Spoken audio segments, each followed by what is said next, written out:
যেতিয়া আমাৰ negative number positive number তেনেকে আমি প্লাস কৰিব লগা হয় অংকবিলাকত যেতিয়া শেষৰ ফালে সিম্পলিফাই কৰো সৰল কৰো তেতিয়া বহুতৰে খেলিমেলি হয় এতিয়া -4 + 7 সমান কিমান হ'ব -3 -9 সমান কিমান হ'ব ইয়াৰ কাৰণে এটা নিয়ম আছে যে same sign different sign same sign মানে দুটা সংখ্যাৰ আগত সেম সাইন আছে হয় দুটাই প্লাস নহয় দুটাই মাইনাস সেম ডিফারেন্ট সাইন মানে যদি এটা সংখ্যাত প্লাস থাকে এটা মাইনাস থাকিব এতিয়া ইয়াতে সোয়া মাইনাস প্লাস সেম আছে নে ডিফারেন্ট আছে এটা প্লাস আছে এটা মাইনাস আছে ডিফারেন্ট সাইন থাকিলে আমি কি কৰো যে ডিফাৰেন্স লব লাগে মাইনাস ইউজুয়ালি কেনেকৈ কৰিম ডাঙৰৰ পৰা সৰুটো 7 - 4 কিমান হ'ব 3 আৰু ডাঙৰ নাম্বাৰ কোনটো ইয়াত 7 আগত কি আছে প্লাস গতিকে +3 হ'ব প্লাসটো ইউজুয়ালি আমি নিলিখো গতিকে आंसर কিমান হ'ব 3 -3 -9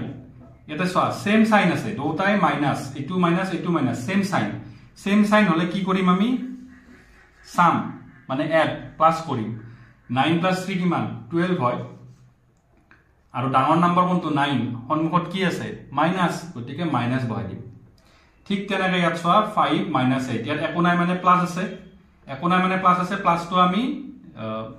একো নাই মানে প্লাস আছে গতিকে প্লাস মাইনাস ডিফারেন্ট সাইন হয় এটা প্লাস এটা মাইনাস তো আকৌ ডিফারেন্স লম আমি ডাঙৰৰ পৰা সৰু কৰিম যেটো ডিফাৰেন্স লম 8 - 5 কিমান হয় 3 হয়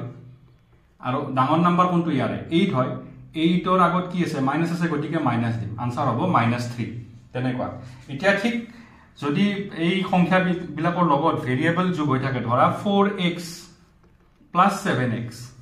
কিবা সলনি হ'ব নেকি ইয়াত কিমান পাইছিলো 3 গতিকে -4 + 7 আমি 3 এ পাম যেহেতু x আছিল x লগাই দিম xy থাকে xy লগাই দিম x স্কয়ার থাকে স্কয়ার লগাই দিম গতিকে অংকবিলাকৰ শেষৰ ফালে যেতিয়া আমি সৰল কৰো এইখিনি স্টেপ আমি ফলো কৰিব লাগিব